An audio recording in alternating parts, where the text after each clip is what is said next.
Assalamualaikum warahmatullahi wabarakatuh. Waalaikumsalam warahmatullahi wabarakatuh. Alhamdulillahi rabbil alamin. Alladzi nahmaduhu wa nasta'inuhu wa nastaghfiruhu wa natubu ilaihi. Wa na'udzu billahi min syururi anfusina wa sayyiati a'malina. Man yahdihillahu fala mudilla lahu wa man yudlilhu fala hadiya lahu. Asyhadu an la ilaha illallah wahdahu la syarika lahu wa asyhadu anna Muhammadan abduhu wa rasuluhu arsalahu Allahu bil haqqi basyiran wa nadhiran. Allahumma shalli wa sallim wa barik ala abdika wa rasulika Muhammadin wa ala alihi wa ashabihi wa man tabi'ahum bi ihsanin ila yaumiddin, amma ba'du. Faqala Allah tabaraka wa ta'ala fi kitabihil karim, subhanaka la ilma lana illa ma 'allamtana innaka antal alimul hakim. Rabbi shrah li sadri wa yassir li amri wahlul 'uqdatam min lisani yafqahu qawli. Ikhwani fiddin, jamaah sholat maghrib yang sama-sama dimuliakan dan dirahmati oleh Allah Subhanahu wa ta'ala.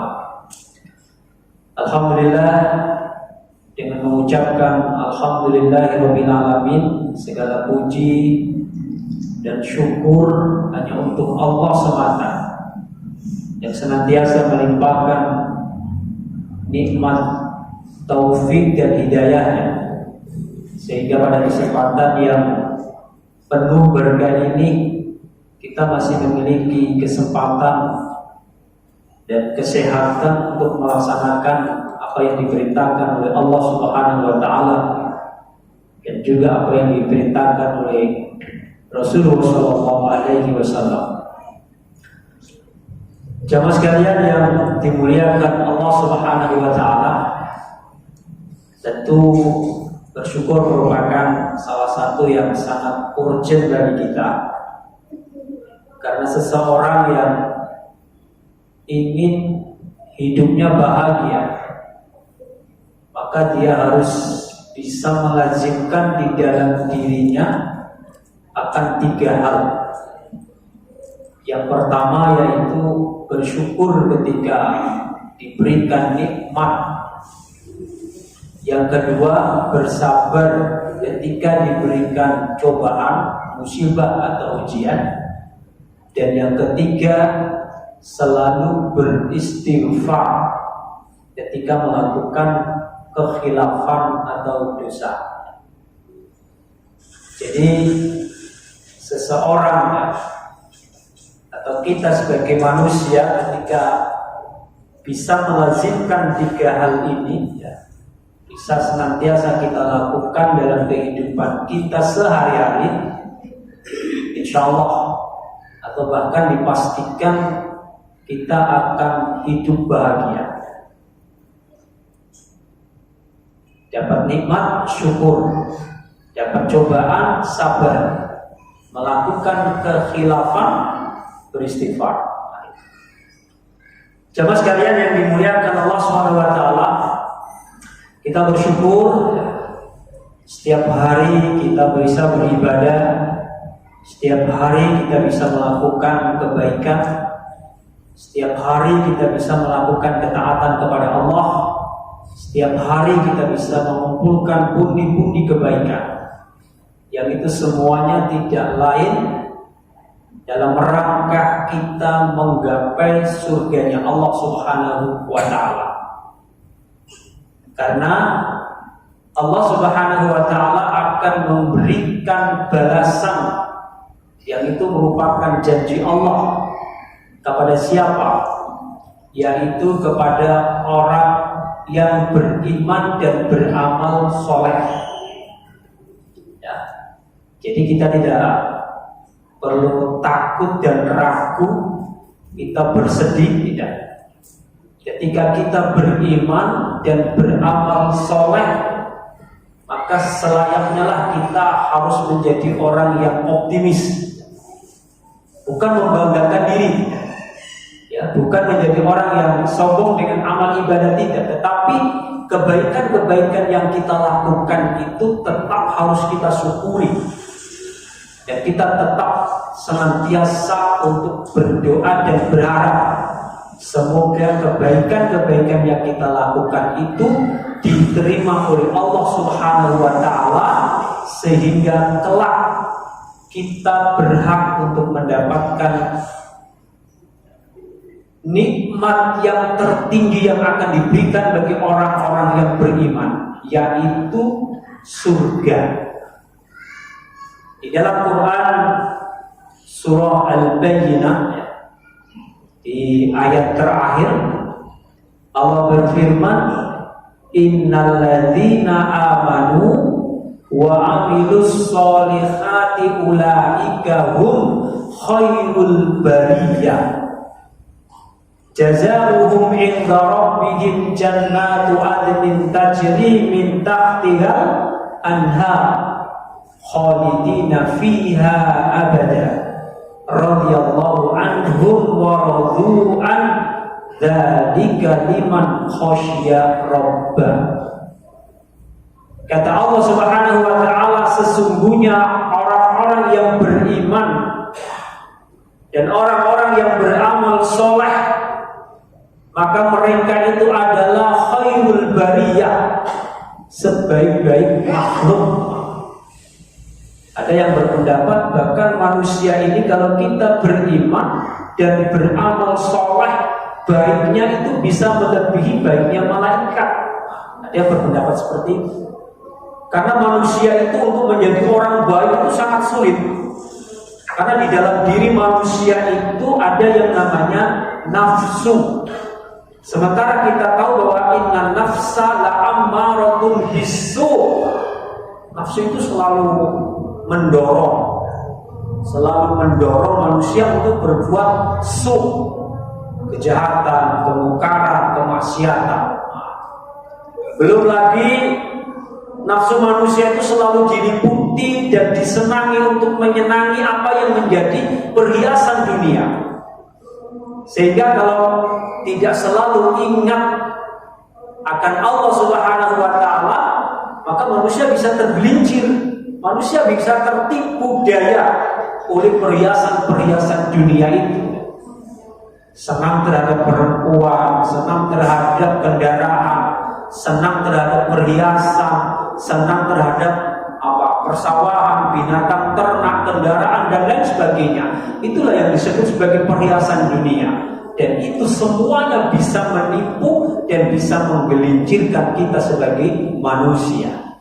Terkecuali kalau kita betul-betul selalu waspada dan selalu ingat kepada Allah Subhanahu wa Ta'ala. Balasan bagi orang yang beriman dan beramal soleh adalah surga yang mengalir di bawahnya sungai-sungai.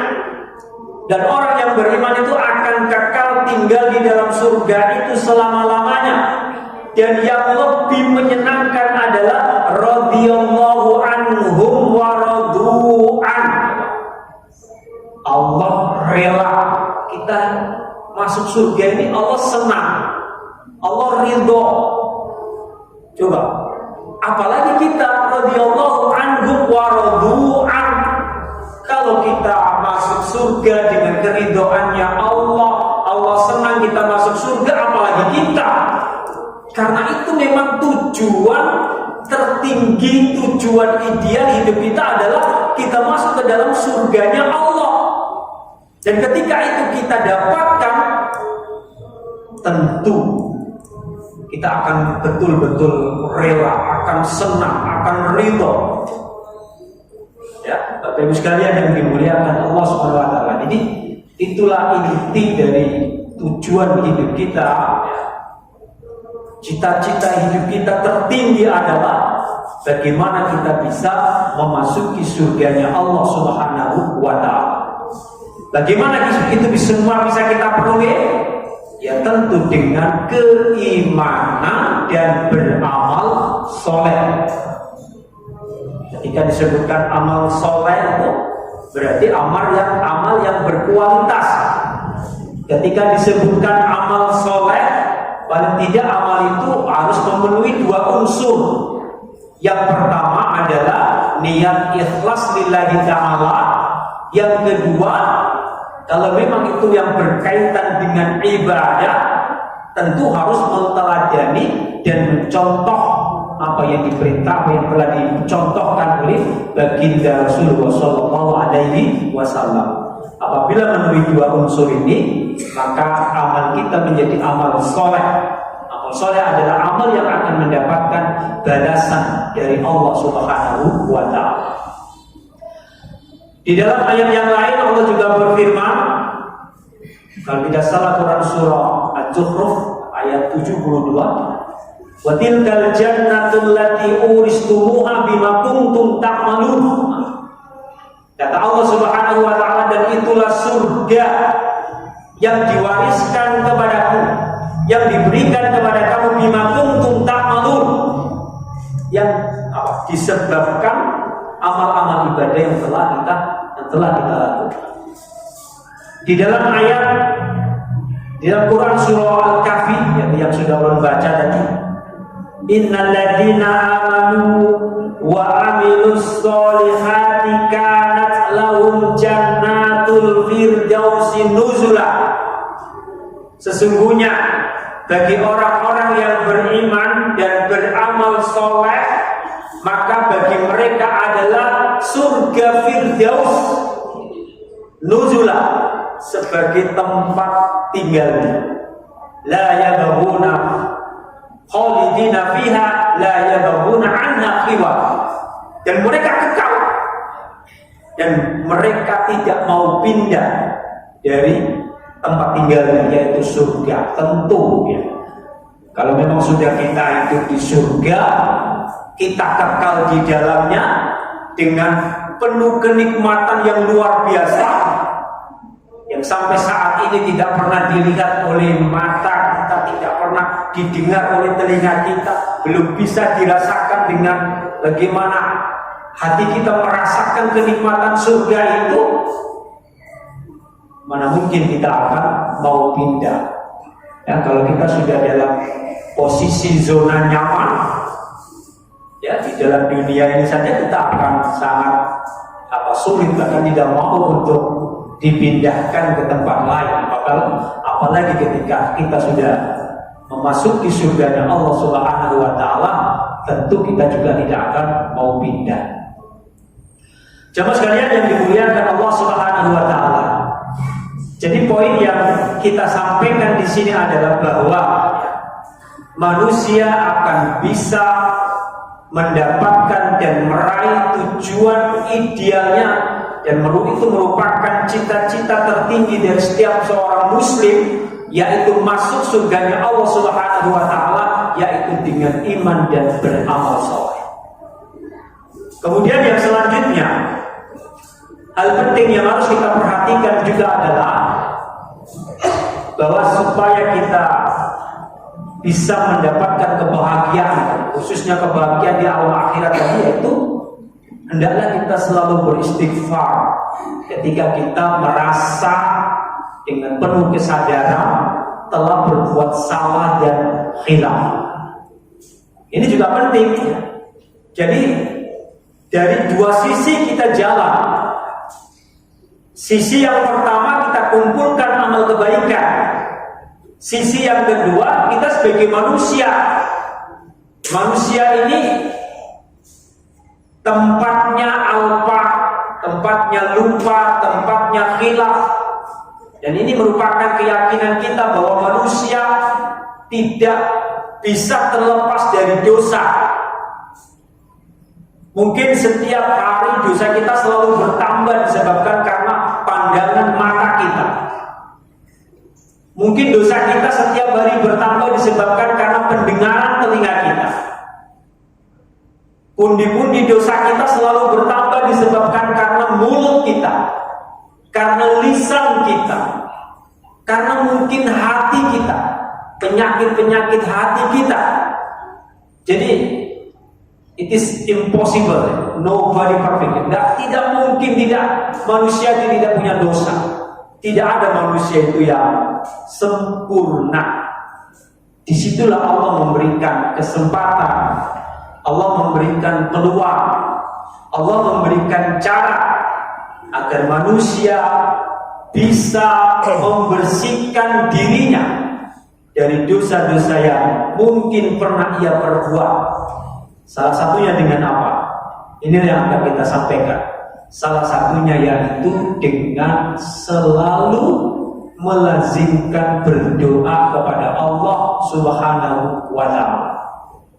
Khususnya doa yang berhubungan dengan minta ampun.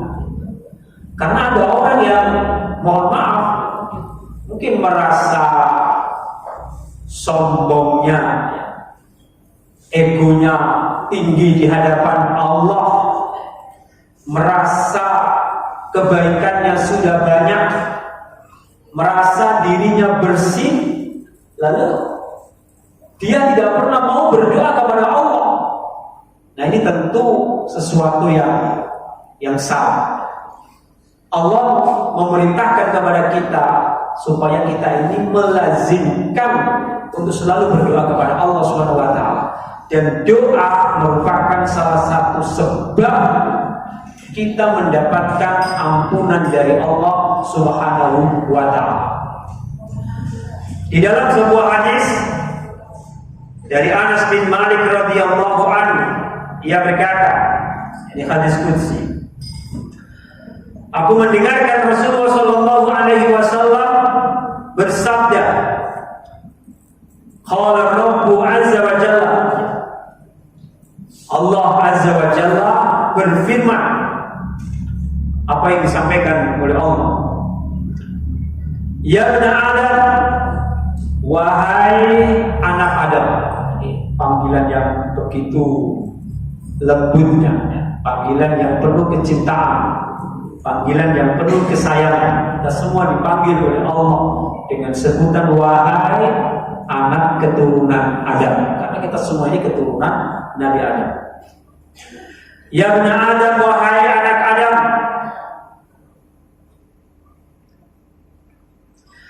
innaka ma da'autani wa rajautani, sesungguhnya engkau selama, atau sesungguhnya engkau selama mau berdoa kepadaku, ma da'autani wa rajautani, dan hanya berharap kepadaku. Digunakan kata ma menunjukkan nidjawab, selamanya, berarti senantiasa, bukan kontemporer saja. Bila mau doa ya doa, bila enggak. Tapi yang diharapkan di sini adalah innaka ma da'autani, sesungguhnya selama engkau mau berdoa kepadaku, wa rajautani, dan hanya berharap kepadaku, kata Allah Subhanahu wa Ta'ala di dalam hadis itu, ghafartu laka wala ubali, ghafartu laka, maka aku akan mengampunimu, ala makana fika wala ubali, dan seberapapun dosa yang ada pada dirimu, kata Allah, aku tidak peduli. Jadi hadis ini jangan diambil semata untuk berleha-leha, tidak. Tapi hadis ini semata-mata memberikan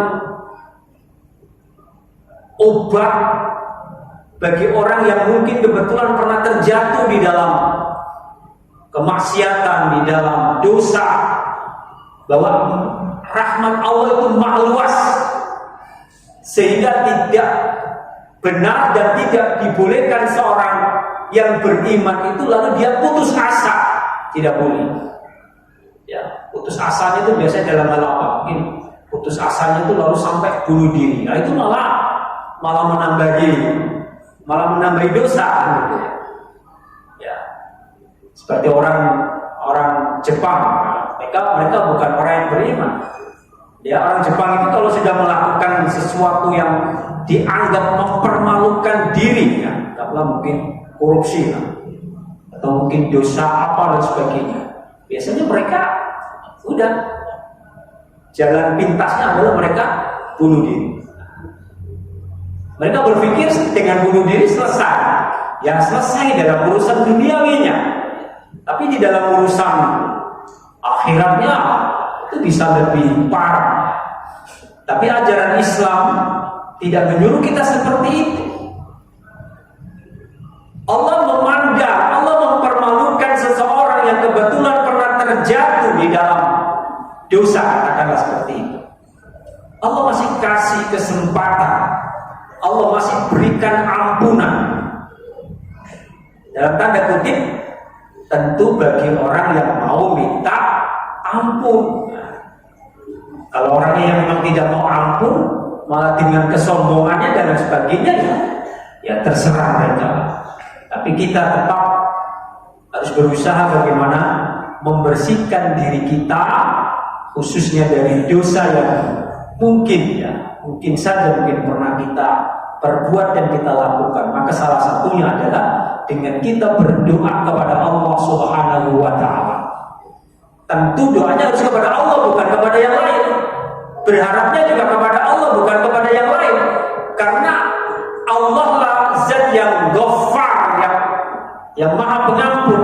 Allah adalah zat yang Tawwabur Rahim, yang maha penerima taubat, yang maha penyayang. Allahu Ghafur, maha pemaaf. Jadi itu semua tidak harus terus kita ingat, supaya kita tidak putus asa sebagai manusia yang kita sadari itu lemah, bisa khilaf, bisa salah. Tapi Allah ingatkan di dalam Al-Quran, Qul ya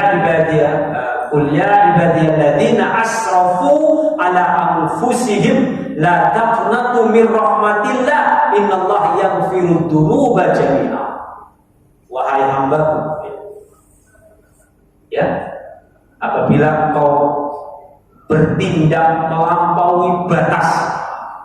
Melampaui batas itu orang berbuat dosa itu melampaui batas, melampaui hak yang telah ditentukan oleh Allah, kemudian dilanggar. Itu orang yang melampaui batas. Bila pernah terjatuh dan melakukan itu, kata Allah, la taqnatu, jangan putus asa mir rahmatillah, dari rahmat Allah, karena rahmat Allah itu wasi'ah, sungguh sangat luas, bahkan bisa mengalahkan kemurkaan. Bisa jadi orang, ya, satu contoh, orang yang tidak pernah berbuat syirik, maka dengan maha rahman dan rahimnya Allah, maka ketauhidannya itu bisa menghapuskan dosa yang dia punya. Ya, itu Allah memberikan rahmat, Allah memberikan rahmat. Innallaha yaghfirudz dzunuba jami'a, sesungguhnya Allah mengampuni dosa semuanya. Satu sisi ada ayat Al-Quran mengatakan bahwa Allah tidak mengampuni dosa syirik, ya. Allah tidak mengampuni dosa syirik, dan Allah mengampuni dosa selain daripada itu. Kalau Bapak Ibu sekalian bertanya, gimana kalau ada orang yang sudah berbuat syirik, apa yang dia lakukan? Apakah dia terus berbuat syirik? Bukan. Apa yang dilakukan? Kembali kepada Allah, bertaubat kepada Allah. Gunakan ayat ini, innallaha yaghfirudz dzunuba jami'a. Sesungguhnya Allah itu mengampuni dosa semuanya. Dan Allah juga yaghfirudz dzunuba liman yasha. Kalau memang Allah menghendaki kita diberikan ampunan, Allah kasih ampunan. Yang terpenting bagi Allah adalah jangan sampai kita berputus asa dari rahmat Allah Subhanahu wa Ta'ala. Karena rahmat Allah itu sungguh maha luas. Jemaah sekalian yang dimuliakan Allah Subhanahu wa Ta'ala, jadi solusi pertama yang bisa kita lakukan, ya, di samping kita mengumpulkan kebaikan, setiap hari kita kumpulkan kebaikan melalui berbagai macam cara, baik ibadah yang wajib ataupun yang sunnah, atau mungkin kebaikan dengan mal kita, dengan pikiran kita, dengan tenaga kita. Ada cara yang lain, ya, bagaimana kita bisa membersihkan diri kita, yaitu dengan berdoa memohon ampun kepada Allah Subhanahu wa Ta'ala. Ini sangat penting. Kenapa demikian? Karena seseorang yang datang menghadap kepada Allah, yang selamat adalah mereka yang membawa hati yang bersih. Ya, membawa hati yang bersih. Yauma la yanfa'u malun wala banun illa man atallaha biqalbin salim. Nanti hari akhir itu anak, harta benda semuanya tidak bermanfaat. Siapa mereka yang selamat ketika menghadap Allah? Yaitu orang yang membawa hati yang bersih. Bersih dari kesyirikan, bersih dari kekufuran, termasuk juga bersih dari dosa. Makanya Allah perintahkan di dalam Quran surah Al-Imran itu wasari'u ila maghfiratin mir rabbikum wa jannatin 'arduhas samawati wal ardh. Kita diperintahkan oleh Allah untuk bersegera. Ayo bersegera minta maaf. Ayo bersegera bertaubat. Ayo bersegera membersihkan diri dari dosa. Dengan apa? Tentu dengan berdoa, memohon ampun. Yaitu mungkin juga wujud dari ketika kita bertaubat. Ketika kita melakukan taubat, otomatis kita akan berdoa kepada Allah Subhanahu wa Ta'ala. Jamaah sekalian yang dimuliakan Allah Subhanahu wa Ta'ala. Jadi dari hadis yang pertama ini, ya ibna Adam, innaka ma da'autani wa rajautani ghafartu laka ala ma kana fika wa la ubali. Ini menunjukkan urgensi daripada doa. Sehingga tidaklah layak bagi kita untuk meninggalkan doa. Ada orang itu yang memang tidak mau berdoa. Kenapa orang itu tidak mau berdoa? Mungkin pertama disebabkan karena kesombongannya. Dan ini fatal. Kalau ada orang tidak mau berdoa kepada Allah didasari dengan kesombongannya, hati-hati. Tempatnya adalah neraka jahanam. Nauzubillah. Bayangkan. Dalam Quran surah Al-Mu'min Allah berfirman, wa qala rabbukum ud'uni astajib lakum. Kata Allah Subhanahu wa Ta'ala. Wa qala rabbukum ud'uni, dan Tuhanmu berfirman, ud'uni, berdoalah kepadaku, kata Allah. Astajib lakum, niscaya aku akan kabulkan. Innal ladzina yastakbiruna, sesungguhnya orang-orang yang sombong, an ibadati, dari beribadah kepadamu. Ahli tafsir di sini menafsirkan orang-orang yang sombong, yang tidak mau berdoa kepadaku. Kata Allah apa? Sayadkhuluna jahannama dakhirin, maka mereka akan memasuki neraka jahanam dalam kondisi keadaan hina dina. Nauzubillah, summa nauzubillah min dzalik. Nah, ini hati-hati ya. Jangan sampai didasari kesombongan kita, didasari takabur kita, didasari kecongkakan kita, didasari keegoisan kita, yang merasa diri kita hebat, merasa diri kita suci, merasa diri kita tidak berhajat kepada Allah, sehingga kita dalam kehidupan kita tidak pernah berdoa. Hati, tidak pernah berdoa. Bila didasari kesombongan, ya sudah, maka tempat yang layak adalah neraka jahanam. Orang yang berdoa berarti dia orang yang tunduk dan taat dengan perintah Allah. Karena doa adalah perintah Allah. Dalam hadis Nabi dijelaskan, doa huwal ibadah, doa itu adalah ibadah. Berarti siapa orang yang semakin sering berdoa, berarti dia semakin banyak beribadah. Semakin dia banyak beribadah, berarti semakin banyak kebaikan yang dia kumpulkan. Berarti tidak ada ruginya orang berdoa itu. Mohon maaf, terkadang ada orang itu yang malas berdoa, di samping disebabkan karena kesombongannya dia tidak mau berdoa. Ada orang itu yang malas berdoa karena merasa doanya tidak dikabulkan. Ya mungkin dia kurang paham ya bagaimana urgensi dan hikmah dari doa itu sendiri. Kalau kita yang sudah paham bahwa ad-du'a huwal ibadah, Doa mukhul ibadah. Doa itu adalah ibadah. Ada yang mengatakan, ya, hadis lain mengatakan doa mukhul ibadah. Doa itu adalah intinya ibadah, coba. Ruhnya ibadah. Sama dengan kita hidup, kalau nggak ada ruh ya mati. Dan ini penting karena ketika doa itu nggak ditujukan kepada Allah maka syirik. Tetapi ketika doa itu ditujukan kepada Allah, Masya Allah, Allah senang. Allah senang semakin kita banyak berdoa, Allah senang. Beda dengan manusia, semakin kita banyak minta, manusia akan risih. Manusia akan akan marah gitu ya. Biasanya banyak orang minta, biasanya kita akan marah di kita. Tapi kalau Allah semakin kita sering minta, Allah semakin senang.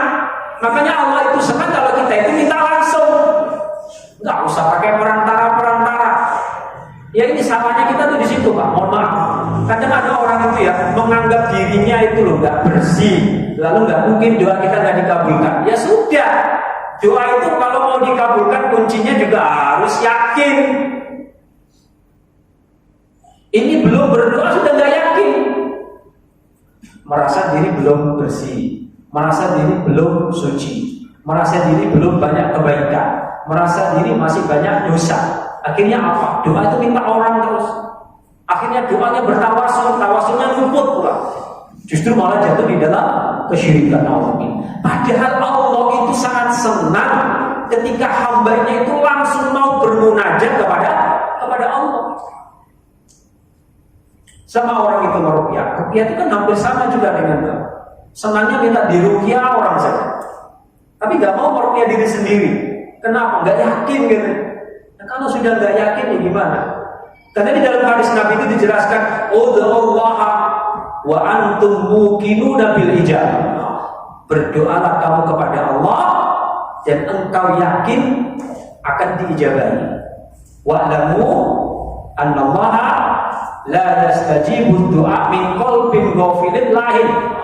Ketahuilah bahwa Allah itu tidak akan mengabulkan doa yang datang dari hati yang lalai, nggak serius, belum sudah merasa nggak yakin doa ini dikabulkan atau tidak. Mudah-mudahan tidak seperti itu. Jemaah sekalian yang dimuliakan Allah Subhanahu wa taala, ya. Jadi banyak sebenarnya, tapi tentulah tidak cukup kita sampaikan di sini. Pada kesempatan ini kita hanya menyampaikan urgensi daripada pentingnya doa itu saja. Bagaimana kayak supaya doa itu mustajab, ya tentu ada kiat-kiat yang disampaikan oleh Rasulullah. Bagaimana adab berdoa, bagaimana doa-doa yang mustajab, yang maksurah, itu tidak kita jelaskan di sini. Yang penting adalah bagaimana kita ini terdorong, bagaimana diri ini betul-betul cinta, ya, melakukan pendekatan diri kepada Allah, yang salah satunya kita lakukan dengan rajin berdoa, dengan rajin berdoa.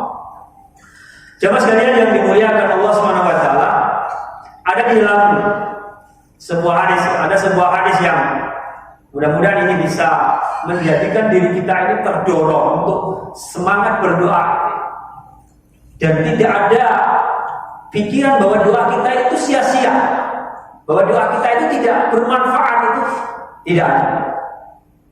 Tadi sudah jelaskan bahwa doa itu ibadah, jelas. Kalau ketika kita berdoa maka di saat itu kita beribadah kepada Allah. Hadis yang lain dari Abu Sa'id, Nabi Shallallahu Alaihi Wasallam bersabda, "Ma min muslimin yad'u bi da'watin laisa fiha ismun wala qati'atur rahimin." Tidaklah seorang muslim yang berdoa, ya, dengan doa laisa fiha ismun, yang di dalamnya itu tidak ada dosa. Ya, contohnya apa? Kira-kira berdoa tapi malah justru ada dosa. Itu kan berdoa tawasulnya salah. Berarti doanya penuh, ada dosanya. Wala qati'atur rahimin, dan juga dia tidak memutus tali silaturahim. Berarti kesimpulannya, salah satu penyebab yang menyebabkan doa itu tidak mustajab, berarti orang itu suka memutus tali silaturahim, sama keluarga nggak akur, ya, sesama saudara nggak bertegur sapa. Ini juga harus diperhatikan. Mamin muslimin yad'u bida'watin laisa fiha ismun wala qati'atur rahimin. Seorang muslim yang berdoa dengan doa yang di dalamnya tidak ada dosa dan juga tidak memutus silaturahim, apa itu? Illa a'tahu. Niscaya Allah akan memberikan kepadanya biha dengan doa itu iqdar talatin. 3 yang akan diberikan pilihannya. Yang pertama, imma an tu'ajjalahu da'watahu. Ini yang pertama adalah Allah akan menyegerakan doanya. Syukur kita. Pasti kita senang. Berdoa, Allah bersegera untuk mengijabah. Itu yang pertama. Itu yang diperlakukan oleh Allah terhadap doa kita. Bisa jadi yang pertama, ketika kita berdoa, Allah ijabah dengan segera. Yang kedua, wa imma ayyadakhiraha lahu fil akhirah. Bisa jadi kalau memang doa yang kita panjatkan mungkin setiap waktu, setiap hari, lalu kita berpikir seakan-akan doa itu kok nggak diijabah, maka kita jangan pesimis dan kita jangan berburuk sangka kepada Allah. Bisa jadi Allah memperlakukan yang kedua. Apa itu? Ayat dakhiraha lahu fil akhirah. Allah simpan doa itu. Dan itu nanti akan diberikan kepada kita di hari akhir. Artinya apa? Semakin banyak kita berdoa, semakin banyak simpanan kebaikan kita. Itu tadi nggak ada rugi. Kalau itu, yang ketiga, wa imma ayyasrifa anhu minas su'i mislah. Bisa jadi Allah akan menggantikan dengan doa itu dia dihindarkan dari keburukan atau kejelekan. Ini iroda Allah. Terserah Allah yang maha berkehendak. Yang penting kita tetap apa yang dilaksanakan, apa yang diperintahkan oleh Allah. Qalu, maka mereka pun berkata, idan nusiru qala Allahu akbar. Jadi kalau melihat seperti ini, ya tentunya hendaklah kita perbanyak berdoa. Semakin kita banyak berdoa, Allah akan semakin perbanyak juga ya kebaikan-kebaikan atau balasan-balasan yang akan diberikan oleh Allah Subhanahu wa taala kepada orang yang berdoa. Jamaah sekalian yang dimuliakan Allah Subhanahu wa taala. Jadi di sini sangat penting sekali ya, sangat penting sekali kedudukan daripada doa ini. Bahkan doa ya, berdoa ini juga merupakan sunnah para nabi dan para rasul. Kita lihat saja ya. Bahkan dikatakan bahwa memang betul bahwa doa itu adalah senjata, ya, senjatanya orang yang beriman. Para nabi dan rasul dulu ketika mereka berjuang, mereka berdakwah, ya tentu mereka juga ketika menghadapi masa-masa yang sulit, masa-masa yang genting, mereka juga berdoa kepada Allah. Bisa kita lihat doa-doa para nabi yang diabadikan oleh Allah Subhanahu wa taala di dalam firman-Nya, yaitu di dalam Al-Qur'an. Dan tentu juga kita bisa melihat banyak sekali ya keajaiban, kekuatan doa ya, kekuatan doa bisa kita lihat ya. Bagaimana kisah 3 orang yang terkurung di dalam gua ya, yang tertutup oleh batu besar. Yang itu kalau secara logika tidak bisa kita bayangkan dengan tenaga akan mampu membuka pintu yang tertutup ya, pintu gua yang tertutup oleh batu besar. Tetapi dengan apa? Kekuatan doa, sekali lagi, dengan kekuatan doa, dengan kekuatan spiritual yang dipanjatkan kepada Allah dan dikabulkan oleh Allah, maka pintu gua itu pun terbuka. Ini satu contoh bahwa kita harus yakin bahwa doa memang memiliki kekuatan-kekuatan yang terkadang itu tidak kita pikirkan, ya terkadang itu di luar batas kemampuan nalar kita. Tetapi ketika Allah Subhanahu wa taala telah mengijabahi doa kita, maka apapun itu bisa terjadi. Bapak sekalian yang dimuliakan Allah SWT, mungkin demikian apa yang dapat ulun sampaikan. Mudah-mudahan dapat bermanfaat bagi kita semuanya. Wallahu a'lam bishawab. Subhanakallahumma wa bihamdika asyhadu an la ilaha illa anta astaghfiruka wa atubu ilaik. Assalamualaikum warahmatullahi wabarakatuh.